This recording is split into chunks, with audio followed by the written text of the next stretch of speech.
and you're just letting it push you to the direction it wants to point it to. But you have control over that. You have the steering wheel. Just trying to change that direction. Obviously, it's easier said than done. But when you understand that you're the one that's in control of that, you're not in control of the motor necessarily, but you're in control of the steering wheel. Yeah. You can turn that steering wheel anytime that you want to.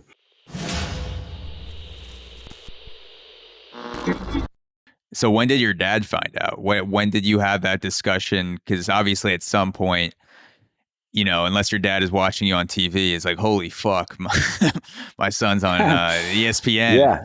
Like you have to have a conversation with him at some point. Yeah, it was that right at the end of 2002, because that was the thing that I didn't know how I was going to do it. I was like, I don't know how I'm going to afford this and everything. And so like one night we were just up talking late. And so he says to me, he says, tell me something. Cause I've always been a really extremely quiet person. Like I used to just like not say a word to anybody. So my dad would always like take me off, and sit down in his office, trying to communicate with me, get me to open up and speak. And, this one night he's like, tell me something you've never told anyone before. And my mind's like scrambling, like, what the fuck does that mean? Like, did I kill somebody or did I have a hit and run? I'm trying to think of what that even means or what I could possibly say. And in the back of my mind, I'm like, you want to fight, you want to fight, you want to fight. And I'm like, I can't fucking tell him that shit. Like, I can't tell anybody that. And finally, I just let it out. I was like, I want to fight. And he's like, what, you want to fight like in the ring? I'm like, yeah, I want to do this. And I told him about Muay Thai and everything. And I told him all the excuses I had about why I was never going to be able to do it. And he's like, look, I can't do anything about all those other reasons, but if you make a deal with me right now and you give up drinking, I'll take care of your training for you. And I was like, deal, fucking deal. And I was drinking a 40 at the time. He's like, what about that 40 you're drinking? I was like, well, I mean, like tomorrow, right? Like, we're going to start tomorrow. Yeah, I've already started. But, there's no point in. I'll be hungover regardless. I might as well finish this. Right. I'm like, I'm like half done, bro. I'm like, you want me to waste this? It's like 50 cents. Exactly.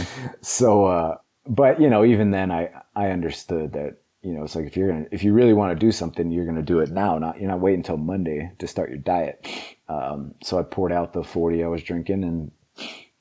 That was it. And then again, a couple of days later, I was in the gym. So yeah, he was pretty shocked by it and blown away by it.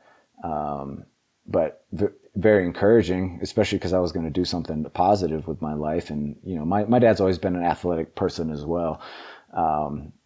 So I think that was, I think he was really happy to see that I was doing something with life. And that was always a thing too. He's like, you know, people always ask, like, what do your parents think about you fighting? I'm like, well, you had to understand what I was doing prior to fighting. It was way, way, way worse. So this is a positive. Like going and getting hit in the head isn't that big a deal compared to getting wasted every day and like destroying your life.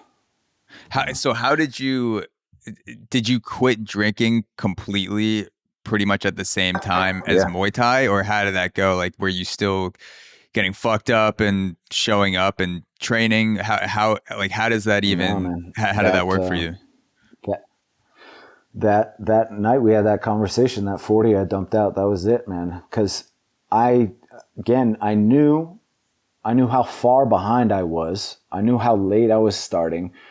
I knew how unlikely this ever was. I mean, I knew that I needed to do everything in my power and I needed to stop doing everything I could that was taking me away from the possibility of ever getting there, because it still was like this impossible thing that was never going to happen. So my entire life I started directing towards what can I do to get closer to that point, what's taking me away from it and what is encouraging me to get closer. So I cut out everything possible that was any deterrent for me getting closer to that thing, and that just I became singularly focused on that goal.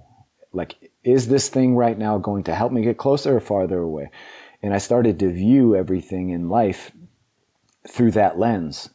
You know, you're either going left or you're going right. Which is this thing going to help you or is it going to hurt you? There is no in between. It's not kind of good or kind of bad. It's either good or it's bad. It's either helpful or it's hurtful. So yeah, I just completely changed my outlook on everything in life when it came to that, and I understood that's just what I had to do.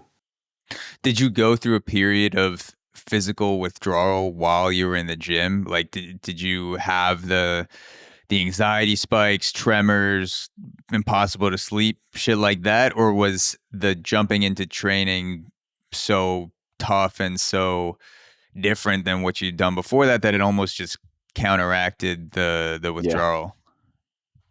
yeah, exactly. I mean, Muay Thai became my rehab because so much of my time and energy and thought process was about this. I couldn't even, I had no time or space for anything else. I was just expending so much of myself on a daily basis, mentally, physically, spiritually, that it just took every ounce of everything that I had to do this. And I was so focused on it. I just kind of accepted the pain and the struggle of everything, physical, emotional, like the dependency. It just all got put into this box of you just got to accept the suck of everything because it's just going to suck bad. And that's just the way it is. And I just use that as fuel to keep pushing myself.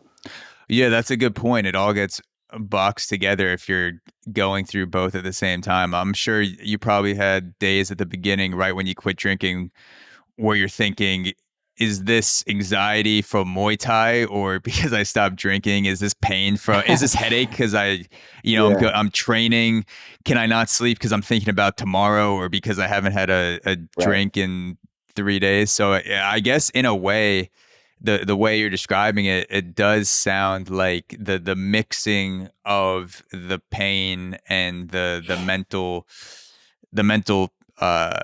thrashing of both of those things, making that adjustment does dilute the Yeah. source of it because you're just like, I don't know, Right. I don't know where it's coming Yeah. from. It's just like it is what it is.